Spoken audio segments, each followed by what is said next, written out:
Sorry, sir. Could I ask you to take a slight step to your left for me, please? Thank you very much. That's perfect.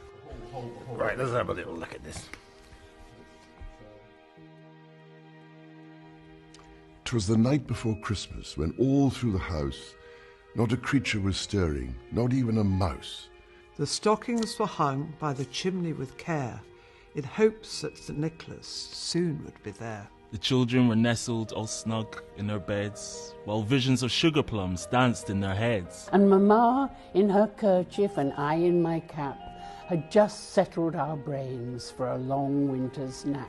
When out on the lawn there arose such a clatter, I sprang from the bed to see what was the matter. Away to the window I flew like a flash, tore open the shutters and threw up the sash. The moon on the breast of the newly fallen snow gave the lustre of midday to objects below. When what to my wondering eyes should appear but a miniature sleigh and 8 tiny reindeer.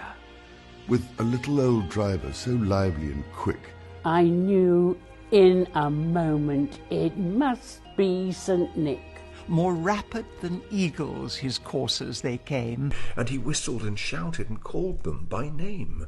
Now Dasher, now Dancer, now Prancer and Vixen, on Comet, on Cupid, on Donner and Blitzen. to the top of the porch, to the top of the wall.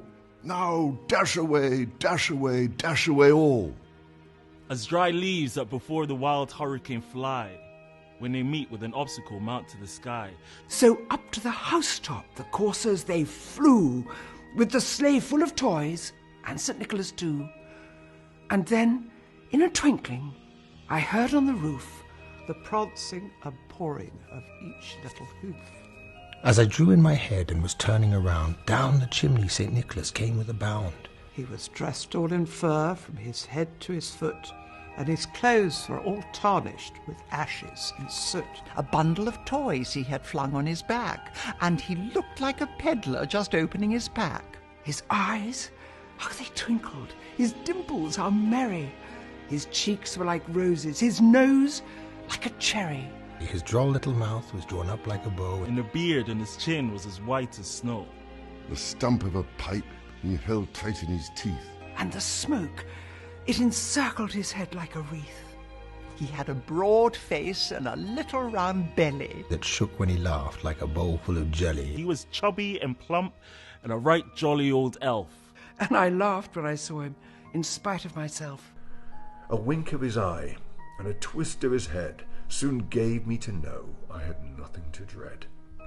He spoke not a word, but went straight to his work, and filled all the stockings. Then turned with a jerk, And laying his finger aside of his nose, And giving a nod, up the chimney he rose. he sprang to his sleigh, to his team gave a whistle. and away they all flew. like the down of a thistle. but I heard him exclaim as he drove out of sight. Merry Christmas to all, and to all a good night.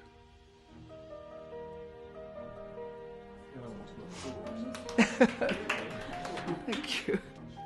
Is that alright? Can I do it again? I was terribly nervous. I was like absolutely terrified. I'm nailing this.